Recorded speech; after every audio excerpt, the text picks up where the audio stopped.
Well, good morning and welcome to today's daily video Devo. It's Thursday. Renee here, back on my back porch again.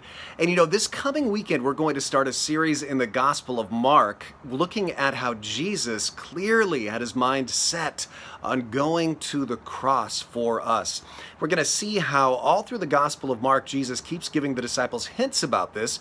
Like in Mark chapter 8, starting in verse 31, it says, Jesus then began to teach them that the Son of Man must suffer many things and be rejected by the elders, the chief priests, and the teachers of the law, and that he must be killed and after 3 days rise again. He spoke plainly about this. In other words, Jesus is saying, listen, guys, I'm going to die. That's the way it is. That's what I came to do. Then it says, and Peter took him aside and began to rebuke him. Can you imagine the guts of somebody who takes aside Jesus Christ and rebukes him?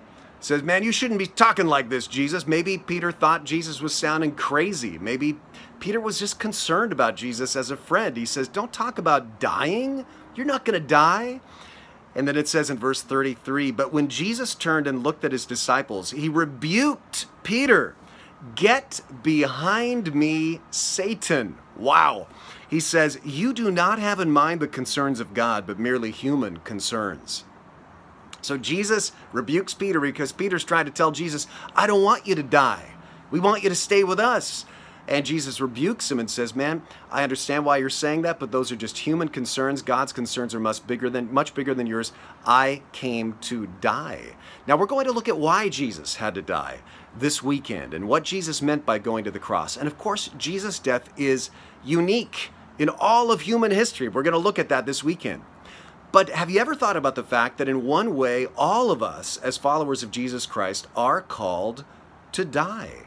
We're called to die to ourselves and our old life, our old way of thinking and being, our sinful life. We're going to talk more about that in tomorrow's Daily Video Devo. But in other ways, we're called to die socially, politically. We're called to die to this world. In other words, we're called to follow Jesus Christ no matter what the consequences. We're called to have an I don't care attitude. We're called to have an I don't have to survive attitude when it comes to what people think about us, when it comes to the consequences of us standing up for our faith. So that's my question to you. Do you have an I don't have to survive attitude when it comes to your social life, your political life, your relational life? Are you willing to give it all up to stand up for your faith and what you believe in?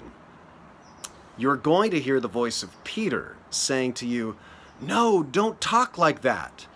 We don't want you to die. We want you to survive, and we want everybody to love you. We want everybody to like you. But can you say to that voice of Peter in your own heart, get behind me, Satan. You don't have in mind the concerns of God, but merely human concerns. We are going to hear that voice of self-preservation saying, don't stand up for Jesus. Don't risk it here at work or with your friendships. But you need to say to that voice, you need to rebuke that voice and have an I don't have to survive attitude when it comes to your Christian witness. Think about that. That's a challenging thought, isn't it? Think about that as you go through your day today. God bless you.